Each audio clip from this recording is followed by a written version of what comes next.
¿Cómo es eso? Dice, para él no es consecuente, ¿no? Que destaca en muchas disciplinas, en muchas ciencias, mas no en el buen decir. Entonces, eso le llama mucho la atención. ¿Será porque es muy fácil o es muy difícil? Y básicamente, si seguimos leyendo el texto, caemos en la cuenta de que no es tan fácil. ¿Por qué? Porque para ser un buen orador da algunos requisitos, ¿no? E incluso, a diferencia, dice, de las ciencias y las artes, que se alejan se alejan mucho de la comprensión de la gente, ¿no? Porque el ignorante no puede entender, entre más se aleje de la ignorancia, dice que es mejor, ¿no? Y, si lo entiende mucha gente, entonces no tiene valor. Muchas disciplinas y muchos artes, ¿no? Entonces el arte y la ciencia sería para unos cuantos. Entonces se aleja de la masa. No así dice en el caso de la oratoria, ¿no? Que tendría que más bien acercarse a las masas y no alejarse, no ser contraproducente. Pero a veces hace la diferencia entre algunos que sí se acercan, pero no es una oratoria como tal, sino son elocuencias, nos envuelven con algunas palabras, pero no siempre dicen la verdad. ¿Ya? Entonces, miren, incluso de algunos requisitos, ¿no? De los cuales supongo que van a hablar ustedes. Habla del hombre que tiene que ser culto, ¿no? Y habla de la filosofía, no sé si se han dado cuenta. Sí, habla del buen decir, dice que hay que abrazar las ciencias de las muchas cosas. Ciencia de las muchas cosas. ¿Cuál es la ciencia de las muchas cosas? ¿Qué ciencia abarca, pues, todas las cosas, todas las disciplinas? Y si sabemos, básicamente sabemos que las filosofías es la que abarca todas las disciplinas. Pero aquí no dice, no lo dice textualmente, ¿no? Porque incluso lo critica, ¿no? Que hay filósofos que tienen incluso hasta discípulos, pero no se han dedicado a la oratoria. Y básicamente no se sabe por qué, porque se han especializado en algo. Y finalmente señala de que la oratoria debe ser porque no es tan fácil, porque para ser un filósofo para ser un orador a diferencia de otras ciencias, que uno puede ser muy bueno en matemáticas, que lo menciona aquí, sí, pero no necesariamente necesita hablar bien, ¿ya? O puede ser un gran militar, empieza con los militares, un gran estratega, incluso la gente prefiere que ser un estratega y ser reconocido antes de que ser un buen orador. ¿Y eso por qué? Entonces aquí jala agua para su molino, Cicerón dice, ¿no? Porque no dice los requisitos, pero para ser un buen, digamos, disertante, alguien que maneje el buen decir, necesita hacer ¿qué? Conocer esa ciencia de las muchas cosas, que es hacer filosofía. Necesita elegir, dice, y ver cómo funcionan las palabras. No solamente es solamente hablar. Dice que hay que conocer las pasiones del hombre. Hoy le llamaríamos eso. ¿Qué ciencia estudiaría las pasiones del hombre hoy? Las emociones, las pasiones, los sentimientos, el comportamiento. Hoy a esa ciencia le vamos a llamar psicología. Pero mira, Cicerón ya se adelantó. No existía la psicología porque la psicología es una ciencia nueva, pero él ya está hablando de eso. Hay que conocer las pasiones del hombre. ¿Para qué? Para poderlos entender, por poder hablar el mismo idioma. Dice que hay que hablar con amenidad y gracia. O sea, todos podemos hablar, pero no necesariamente vamos a conmover, ¿no? Hay que hablar con erudición. Eso me llamó mucho la atención, con erudición, lo cual indica que hay que conocer muchísimo. Y para eso hay que leer muchísimo, hay que leer mucho, mucho, mucho. Cuando habló de erudición, me acordé del doctor Marco Aurelio de Negri, hoy ya fallecido, ¿no? Uno de los pocos eruditos que tuvo el Perú, hombre muy, muy leído y que lamentablemente nos dejó ya, y muy fiel a sus convicciones.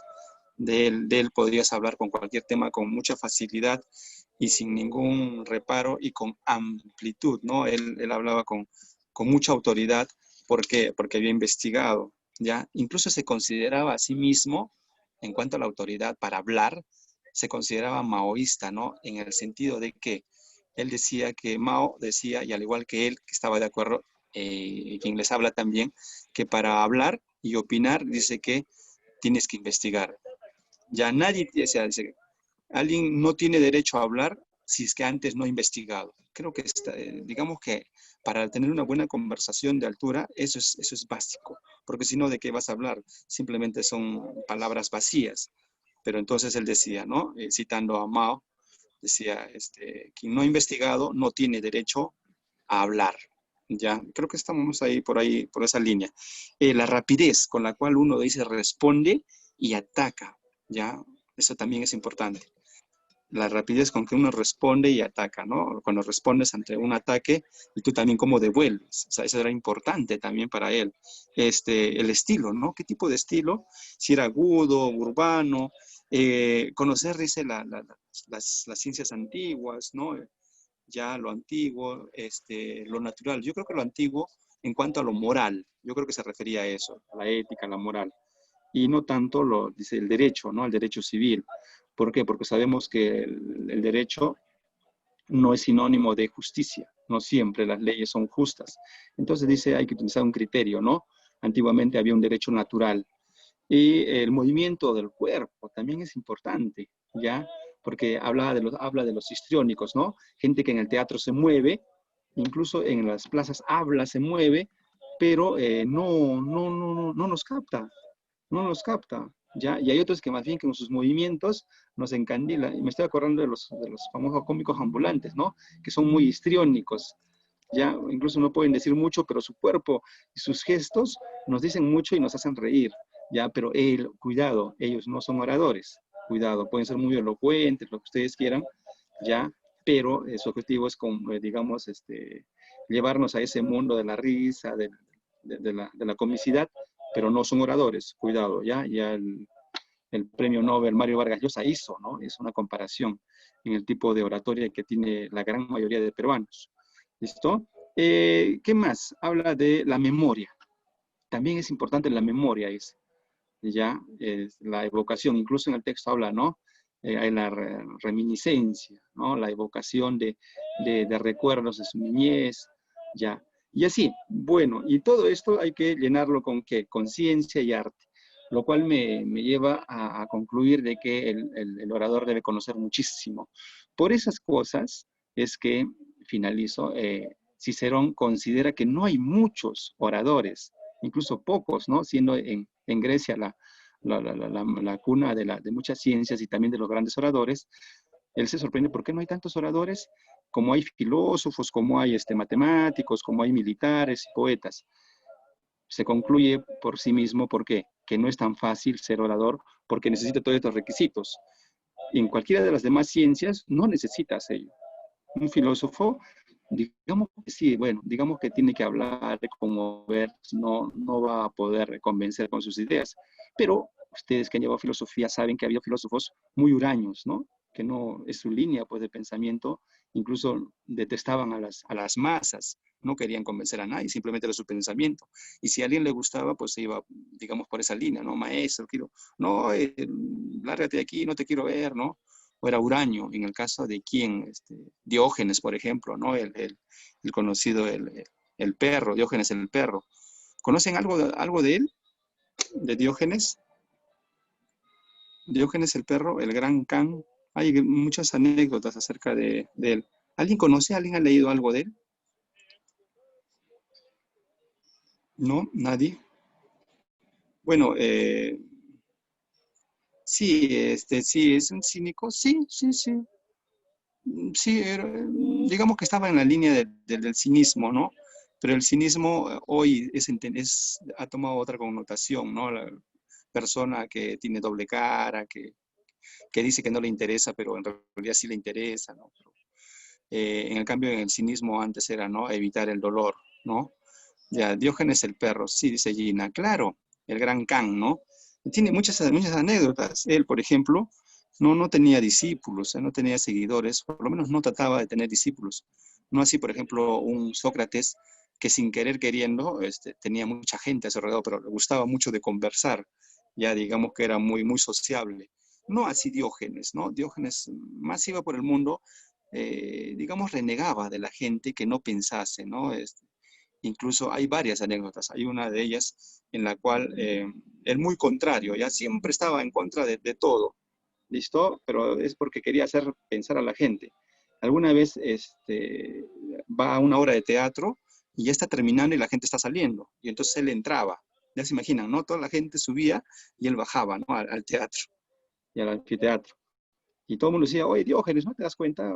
¿Por qué eres tonto? Mira, ya ha terminado la obra y tú estás entrando. Se supone que tienes que entrar cuando todos entramos, no cuando todos salimos, ¿no? O sea, ¿qué haces yendo en contra de la corriente? Diógenes dice, oye, justamente eso es lo que quiero decirles, ¿no? Los estúpidos son ustedes, porque no entienden el mensaje que les trato de dar. Yo estoy yendo en contra de la corriente, o sea, no seamos como las masas, no seamos como las ovejas, eso quiero decir, o sea, ni siquiera entienden eso, ¿no? Entonces renegaba mucho de la gente, Diógenes, ¿ya? Pero ahí tiene su estilo. Entonces alguno dice, oye, qué interesante. Quiero concluir con alguna anécdota. El gran Alejandro Magno, el Alejandro el Grande, el gran conquistador, ya ingresa a toda Europa, parte de Asia, África, y se encuentra pues con Diógenes, ¿ya? Se encuentra y él ofrece cualquier cosa porque él es el amo y señor de todo, ¿no? Claro, le dice a Diógenes, Diógenes, ¿usted es el gran maestro? Sí, soy yo, le dice, ¿no? Ah, ya, qué bien, qué gusto, ya lo he escuchado mucho de usted. ¿Tú sabes quién soy? Le dice. Sí, le dice, sí, soy el gran conquistador, Alejandro Magno, ¿no? Amo del mundo, ya soy amo del mundo, ¿no? Conocido, yo soy el gran conquistador, soy Alejandro el Grande, el gran conquistador. Ah, qué gusto, le dice, yo soy Diógenes, el gran perro, le dice, ¿no? El gran can, ¿no? Diógenes, Alejandro se ríe por digamos, esa irreverencia, ¿no? Todos le tenían miedo. Le dice, Alejandro, Diógenes, tú no me temes, le dice, no me tienes miedo, a diferencia de todo el mundo que me tiene miedo. Veo que tú no me temes. Diógenes le dice, no le responde, a ver, eso depende. Alejandro queda, ¿depende de qué? Le dice. A ver, gran conquistador, ¿tú representas al bien o representas al mal? Alejandro hincha el pecho y dice, evidentemente, pues yo represento al bien, ¿no? Todo el mundo sabe eso. Ah, ya, entonces si tú representas al bien, no te tengo miedo, pues, porque ¿por qué voy a tener miedo al bien? Si tú representaras al mal, tendría miedo. Alejandro queda admirado con la respuesta que le da, le dice, oye, me pareces muy hasta gracioso, ¿no? Pero me parece muy interesante lo que dices. Te ofrezco lo que tú quieras. Yo te puedo dar porque yo soy el gran conquistador del mundo. Diógenes se queda pensando, lo que yo quiera, tú pide nomás lo que tú quieras, porque yo te lo puedo dar, está en mis manos. ¿Sabes qué? Lo que quiero, Alejandro, quiero que te hagas un poquito al costado, por favor, porque me estás tapando el sol, ¿ya? Y no me lo dejas tomar. Eso quiero, que te hagas un lado, por favor. Eh, Alejandro quedó convencido de la gran ironía y la gran inteligencia y no la gran irreverencia, pero con mucha inteligencia al responder, ¿no? Entendió Alejandro que él no podía darle nada, que Diógenes tenía todo lo que él necesitaba, ¿ya? Y que no podía venir cualquier persona o quien quisiera a ofrecerle algo o humillarlo porque no le hacía falta. Él era de la escuela de Sócrates que decía que en la simpleza estaba la felicidad. El que más tiene sufre más, ¿por qué? Porque tiene miedo que a alguien se lo vaya a arrebatar. El que no tiene miedo de que le arrebaten algo, básicamente es eso, porque no tiene nada. O sea, ¿de qué va a tener miedo? ¿Qué le vas a robar si no tiene nada? Pero en realidad sí tiene mucho, se tiene a sí mismo, ¿ya? Y el conocimiento da eso, nos da esa seguridad de que tenemos mucho y que eso nadie nos los puede quitar. ¿Quién te lo va a robar? Nadie. Bien, finalizamos con eso entonces. Vamos a empezar con la ronda de participaciones, chicos. Espero que algo de lo que hemos hablado lo hayan tomado en cuenta y os haga reflexionar. No sé, si quisiera alguien hacer un comentario breve acerca de ello, y luego entramos ya directamente al tema de la oratoria o el orador de Marco Tulio Cicerón, que es la obra que estamos analizando en esta clase. Adelante, por favor. Licenciado, buen día. Buenos días, Dina, ¿cómo estás? Bien, licenciado, un poco confundida, pero bien. ¿Por qué? ¿Qué ha pasado? A ver, ¿qué te confunde? ¿Cuál es el problema? Licenciado, Mi duda es que yo estudié a Marco Tulio de Cicerón desde muchos aspectos, pero no desde ese libro porque no sabía. Me voy a disculpar usted, licenciado, porque creo que me toca hablar primero y voy a hablar, pues voy a irme siento por los palos porque la verdad no sabía. No, no Me te enteré preocupes. hace ratito. En todo caso, haremos un comentario de lo que ya he dicho o haremos un Sí, conversatorio de lo que tú ya has investigado por tu parte acerca de este sí, por personaje, favor. ya, y no, ya después ya sus más compañeros también, de los artículos que han leído o el texto que han analizado, que básicamente es eso, ¿no? Porque allí está su, Sí, digamos, su esencia, ¿no? Hay que aprender al sí. maestro leyéndolo. Muy bien, vamos, a ver. Sí, licenciada, muchas gracias. Primeramente, he leído un poquitito así, podría decirse una conclusión, ¿no? El libro del oratorio de Marco Tulio de Cicerón básicamente pues nos trata de encaminar o nos trata de llevar a poder perfeccionar o poder tener un estilo casi perfecto con respecto a la oratoria. Si bien ya nos va a indicar pues de que la oratoria tiene que ver mucho con el decorum y de la conveniencia, de que en todo momento tiene que, o sea, la oratoria tiene que ver, ¿no? En qué momento podemos dar cierto tipo de aspectos, circunstancias con respecto a la persona, ¿no?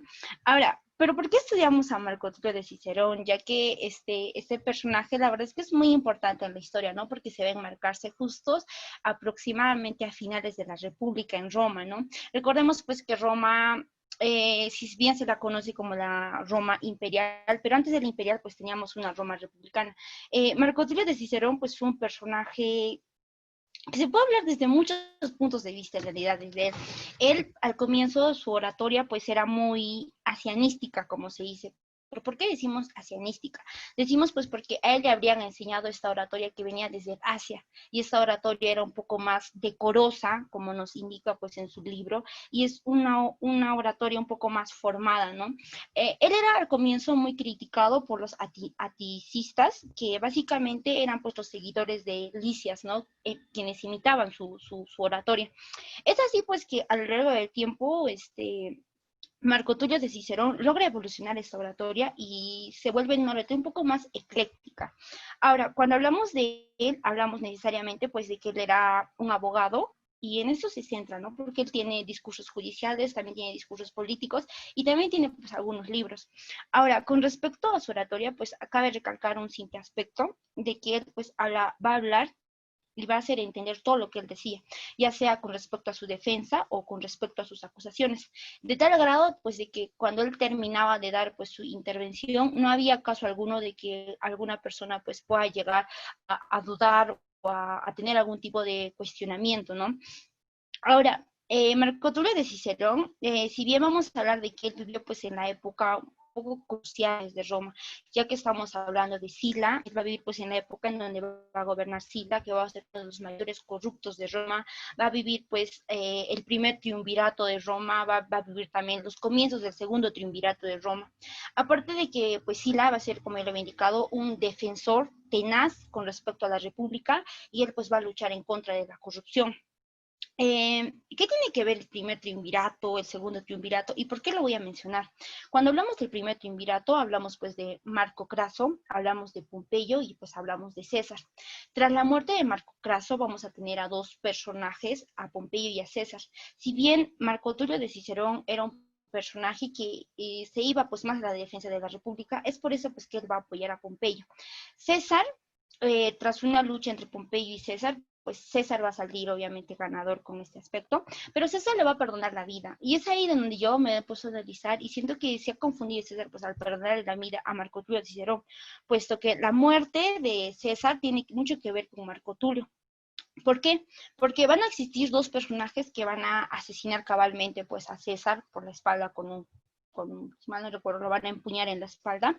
Estos dos personajes van a ser Bruto, que va a ser pues hijo adoptivo de César, y Casio, que también es un seguidor pues de la República. Al momento de asesinarlo van a gritar una palabra que dice, ¿cómo se llama? Cicerón, Cicerón, haciendo referencia de que la persona política que estaba detrás de todo este aspecto, pues era Marco Tulio de Cicerón, ¿no? Ahora, con sus discursos políticos, vamos a tener dos discursos, 4, 14, 18 discursos políticos que va a hacer referencia a lo largo de su vida. Los primeros 4 discursos políticos va a ser en contra de Catalina, que va a ser un jefe de conjuración. Si bien Marco Tulio de Cicerón pues va a empezar a enmarcarse o a subir a lo largo de la historia con respecto a la política, él pues se va a debatirse a Catalina pues para poder llegar al consulado, ¿no? Recordemos pues que los cónsules eran las personas más adeptas pues en esa época, ¿no? Pues, podríamos ponerlo como sinónimo de un presidente actualmente.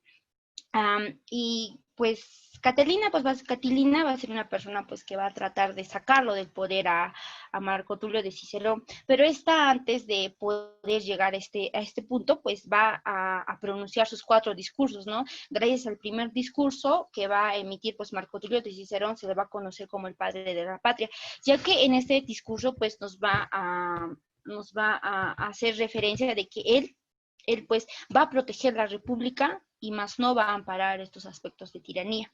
Una frase pequeña que he sacado de su discurso es, lo que has hecho lo que has hecho la pasada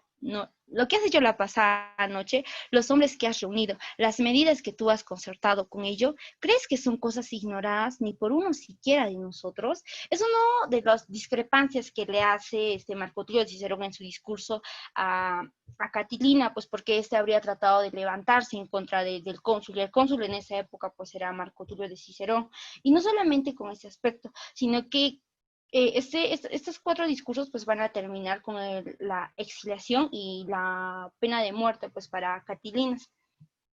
Otro de los aspectos que acaba de recalcar son los 14 filípicas se denomina 14 filípicas en honor a Demóstenes, ya que uno de los maestros y modelos de Marco Tulio de Cicerón pues fue Demóstenes, así propiamente dicho, ¿no?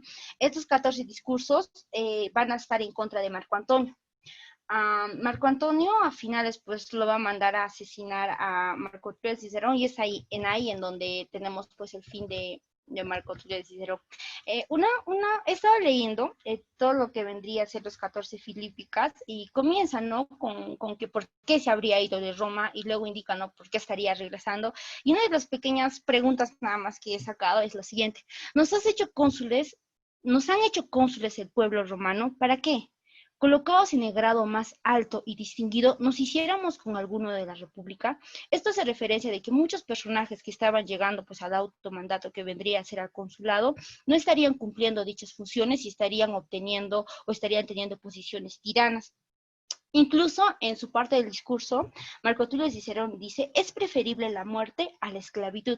¿Por qué dice eso? Eso dice pues porque él se da cuenta de que cuando vamos a entrar pues a este gobierno de tiranía, necesariamente nos vamos a volver esclavos porque ya no vamos a poder ser libres como lo éramos más antes. Y eso nada más, licenciado. Muy bien, muchas gracias, Gina. Un abrazo. Ya, Seguiremos, chicos. Buenas tardes, licenciado. ¿Cómo estás, Arlet? Bienvenida. Bien, licenciado. Más que todo, recalcando lo que dijo un poco Gina, es cierto, ¿no? Es un gran abogado porque estudió en Roma y parte de la filosofía y la retórica la llega a fundamentar o a alargar más en Atenas. Pero lo que más me gusta es cuando junta la retórica con la filosofía. Hace un estudio respectivo a las personas que empiezan a hablar en público y empieza a preguntarse varias cosas y también a influir. Y es en una de ellas partes donde habla sobre el estilo del orador, donde recalca que hay 3 estilos, que cada orador debería tener tales funciones, o acuerdo también al medio donde está el público.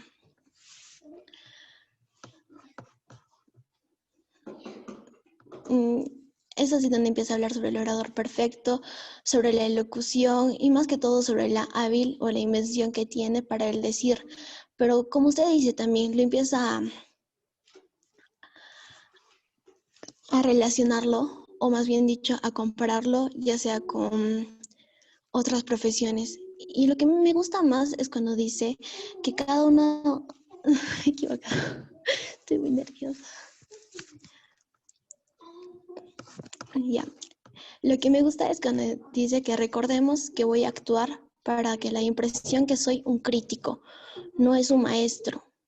Eh, Él prácticamente en toda la, ¿cómo se dice?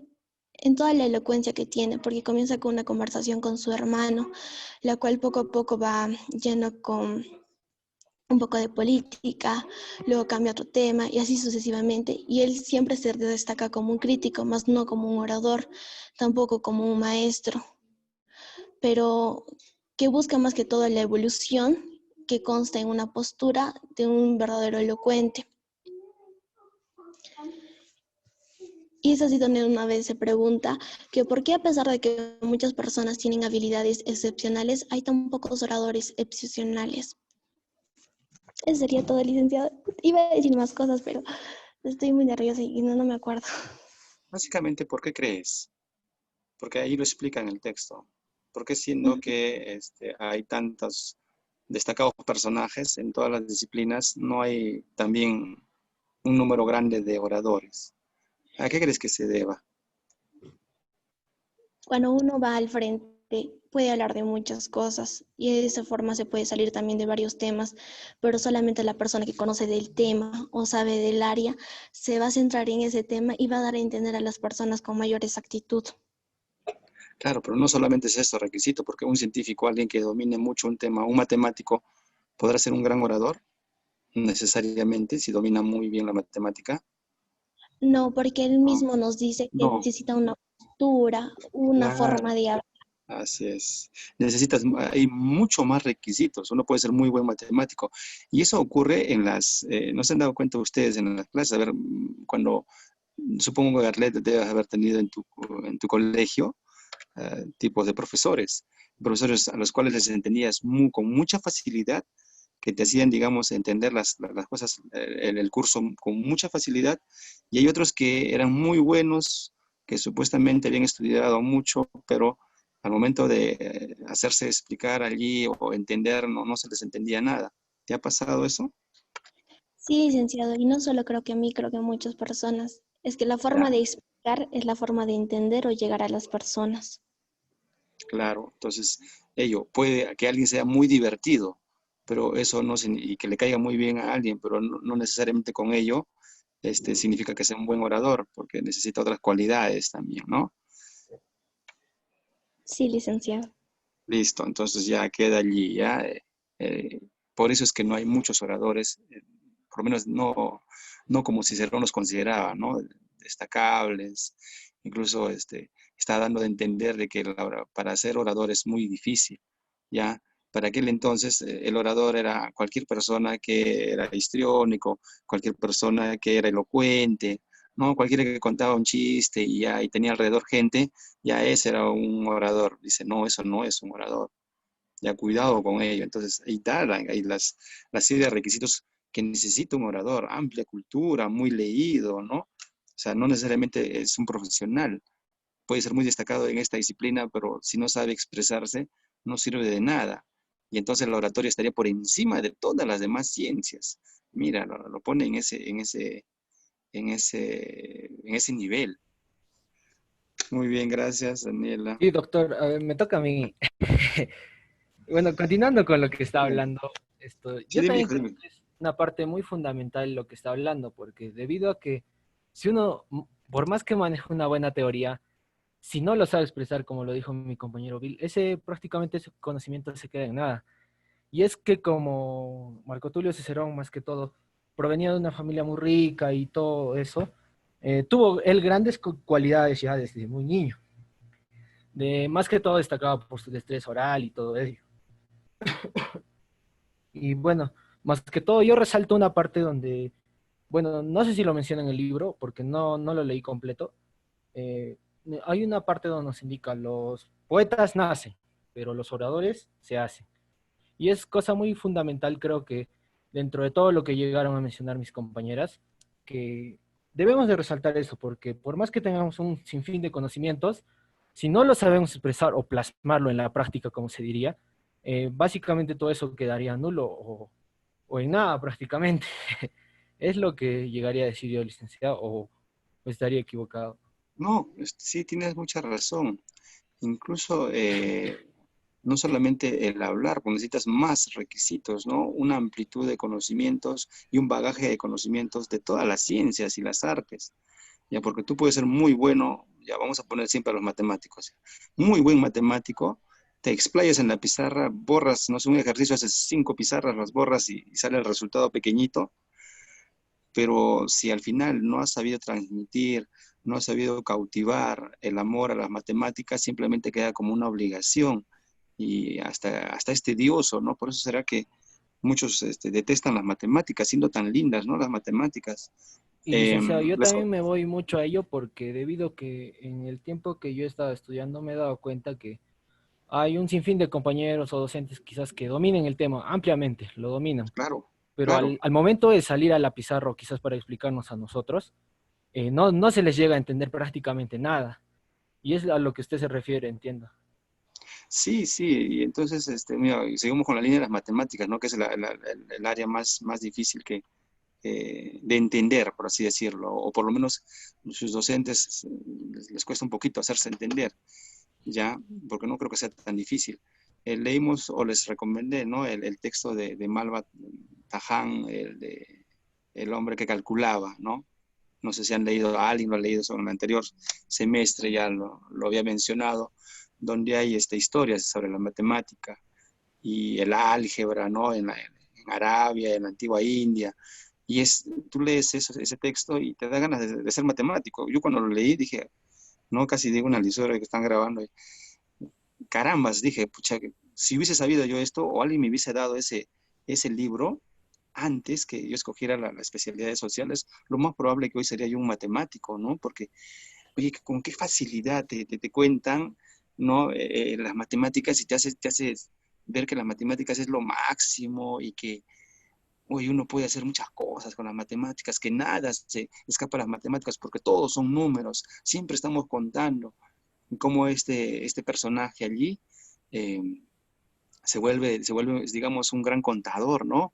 No un gran matemático y finalmente llega a tener mucho poder porque todos le consultan sus problemas matemáticos y le plantean y él resuelve de la mejor manera, no solamente a través de fórmulas, ¿no? Y uno comienza a hacer fórmulas, ¿no? A través de que algo entiende, porque es un lenguaje. Si uno no entiende ese lenguaje formal que le llamaría Mario Bunge, entonces no sirve, porque por eso que no entendemos, porque estamos acostumbrados a un lenguaje, no sé, binario, un lenguaje arábigo, ¿no? Pero el lenguaje alfanumérico, ya algebraico, es muy difícil. Como no lo entendemos, entonces no entendemos lo que nos quieren decir. Yo creo que por ahí va, por el lenguaje, ¿no? Hablamos Por ello mismo que diferentes. usted indica que muchas veces hasta se puede llegar aprendiendo, es muy divertido esa manera de aprender. Por ejemplo, yo le cuento experiencia propia que he tenido docentes que me han explicado las matemáticas de una forma tan divertida que te hacen gustar, pero sin Sí, embargo he sí, tenido docentes en el área de sociales, por decirlo así, que al menos en primer grado ya nos mandaban a leer libros enteros y yo decía, oye, ¿qué? Decía, y de alguna manera empezó a disgustarme un poco eso. Pero claro. después me llegó un docente en el cual dijo que para que te guste empezar a leer, tienes que ir de a pocos, no ir comiendo libros así por así, porque al final te vas a terminar peor asustando de todo ello, dijo. Sí, sí, tienes razón, Manuel. Incluso, ¿no? La lectura está como castigo. Ya, Manuel, te has portado mal, ya te quedas sin recreo, a leer.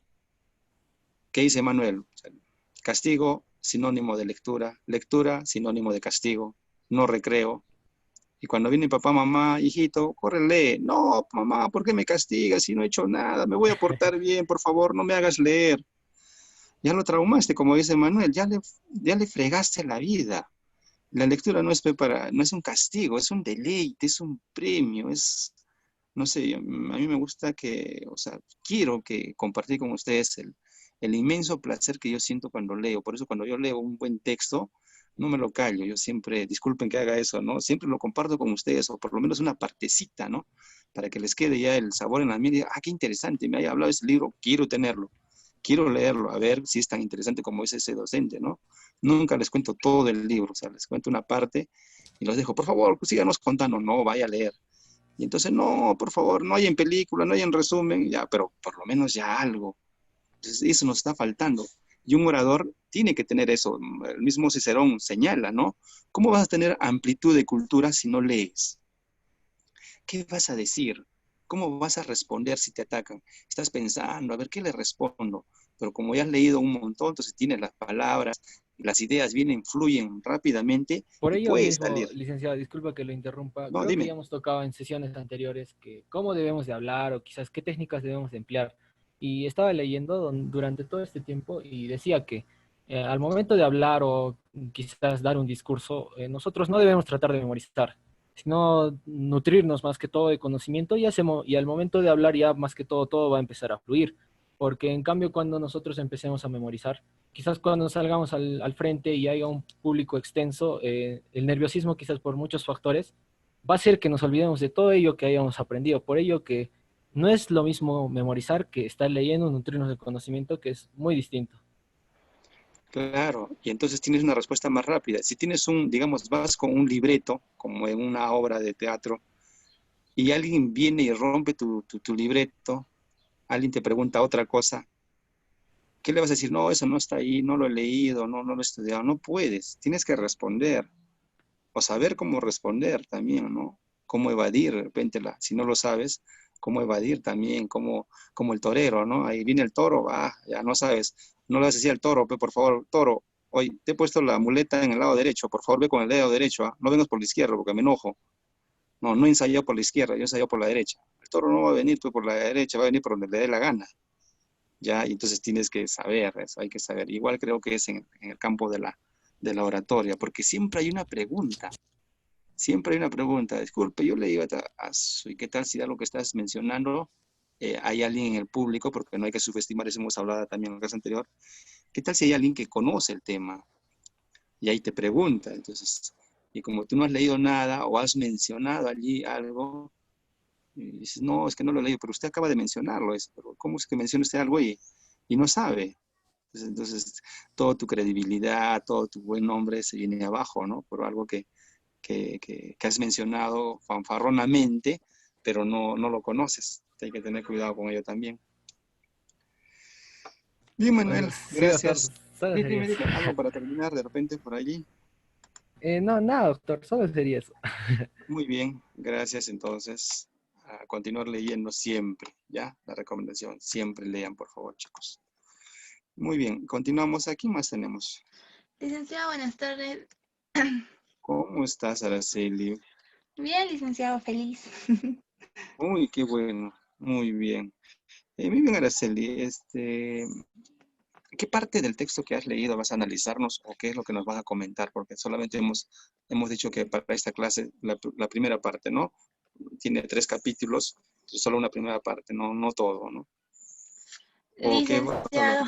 Licenciado, creo que es el primer capítulo. Es que leí una parte, yo abrí el documento y se abrió una parte. Me llamó muchísimo la atención la forma en la que hice. Es un parrafito chiquito, lo voy a leer, licenciado. Ya. Dice, pues hombres que riéguense y gobernanse con un buen consejo y sabiduría la república, muchos hubo en nuestra edad, muchos más en la de nuestros padres y en la de nuestros mayores, mientras que en todo este tiempo apenas floreció un buen orador y en cada época rara vez se presentó uno tolerable. Y en alguno cree que este arte de decir no ha de compararse con la gloria militar o con la prudencia de un buen senador, sino con los otros estudios literarios y especulativos. Fije la atención en estas mismas artes y vean cuánto han florecido en ellas, siempre comparados con el escaso número de oradores. Y claramente, como usted ya lo vino repitiendo, en esta parte se lee que es muy poco los oradores que podemos encontrar hoy, hasta hoy en día, ¿no? Yo creo que en el salón hay 1 o 2 compañeros que veo que tienen un buen uso de la palabra. Hasta yo a veces soy, el uso de la palabra no soy muy... no sé cómo decirlo, no soy muy expresiva a veces, soy de callarme también y pues eso es lo que nos dice. Y resalta mucho que antes también el uso de la palabra no era muy frecuente, la elocuencia o el modo de decirlo no era como quien dice algo que se hacía. También quiero comentar sobre que he leído un artículo donde decía que no hay que confundirlo, este libro, porque nos dice de órate, ¿no? Nos habla sobre el orador. Y en sí hay muchas personas que lo confunden con el orador, pero simplemente aquí nos habla sobre el orador. Pues esto fue escrito, ¿no? Como ya dijeron, por Cicerón. Nos describe al orador ideal e imaginario como un guía moral del Estado. También Cicerón nos dice que el poder de persuasión, la capacidad de manipular verbalmente la opinión en decisiones políticas cruciales, era un tema clave. También el poder de las palabras en manos de un hombre sin escrúpulos ni principios podría ser en peligro a toda la comunidad. Y en consecuencia, los principios morales tienen que ser tomados por ejemplos de los hombres nobles del pasado o por los grandes filósofos griegos y quienes proporcionaban caminos éticos a seguir en su enseñanza y en sus obras. También nos habla que el perfecto orador no debe ser simplemente un orador habilidoso sin principios morales, sino un experto en técnicas retóricas y un hombre en amplio conocimiento de derecho, historia y principios éticos. Sí, eso tiene que ver mucho con el cómo te comportas, ¿ya? La moral y la ética es importante. ¿Y por qué es tan importante, Araceli? Porque imagínate que yo les diga, ¿saben qué? Pórtense bien, hagan el bien chicos, no roben, no maten.